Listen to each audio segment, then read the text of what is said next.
আসসালামু আলাইকুম, সবাই কেমন আছেন? আশা করি সবাই অনেক ভালো আছেন। আজকে আমি তৈরি করব কাঁচা পেঁপের মুরব্বা। এই মুরব্বা বানাতে আধ ঘন্টার বেশি সময় লাগে না, আর খেতে হয় অসম্ভব মজার, রসালো। এভাবে মুরব্বা বানানো কিন্তু একদম সহজ, বাসায় অবশ্যই একদিন ট্রাই করে দেখবেন।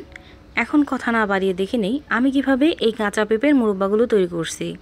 প্রথমে আমি এখানে দুটো কাঁচা পেঁপে নিয়ে নিছি। এখন এই পেঁপেটাকে খুব ভালো করে আমি ছিলে নেব একটা পিলারের সাহায্যে। পেঁপেটা ছেলার সময় খেয়াল রাখবেন যেন সবুজ অংশ না থাকে। সবুজ অংশটা থাকলে কিন্তু পেঁপেটা তিতকুরি লাগবে বা তেতো লাগবে, একদমই ভালো লাগবে না। এই জন্য ছেলার সময় খেয়াল রাখবেন যেন খুব ভালোভাবে পরিষ্কার হয়ে যায়।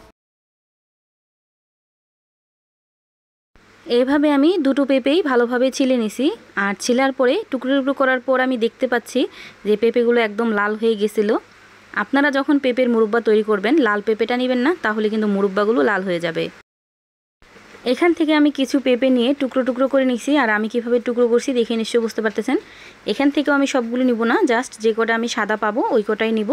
আর এইভাবে খুব ভালোভাবে একটু কাঁটা চামচ দিয়ে খুঁচিয়ে দিব, যেন শিরাতে যখন দিব তখন যেন খুব ভালোভাবে শিরাটা প্রবেশ করে। পেঁপেগুলো যখন একদম পারফেক্টভাবে রেডি হয়ে যাবে ওই পর্যায়ে আপনারা 3 থেকে 4 বার লবণ পানি দিয়ে খুব ভালোভাবে ধুয়ে নেবেন। লবণ পানি দিয়ে ধোয়ার কারণে পেঁপেগুলোর থেকে কষ যে আছে ওই কষটা বের হয়ে যাবে। পেঁপেগুলো একদম পারফেক্টলি রেডি হয়ে গেছে। এখন আমি এই পেঁপেগুলোকে রান্না করে নেব।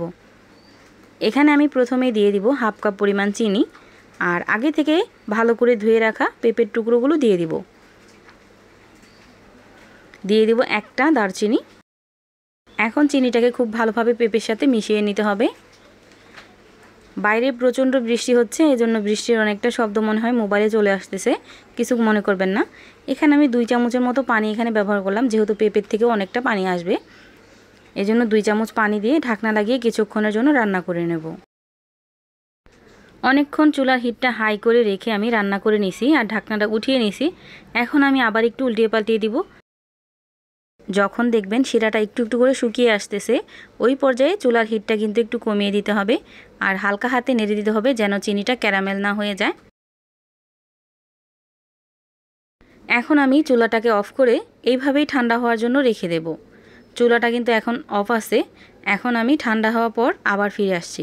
ঠান্ডা হওয়ার পর কিন্তু দেখতে পারবেন যে শিরাটা এখন আছে অবশিষ্ট, এই শিরাটা অনেকটাই খেয়ে ফেলছে, মানে এই শিরাটা টেনে ফেলছে মুরব্বার ভিতর। এই তো দেখতেই পাচ্ছেন কতটা শিরা ছিল আর কতটুক হয়ে গেছে। আর এই মুরব্বাটা কিন্তু একদম পারফেক্টভাবে রেডি হয়ে গেছে।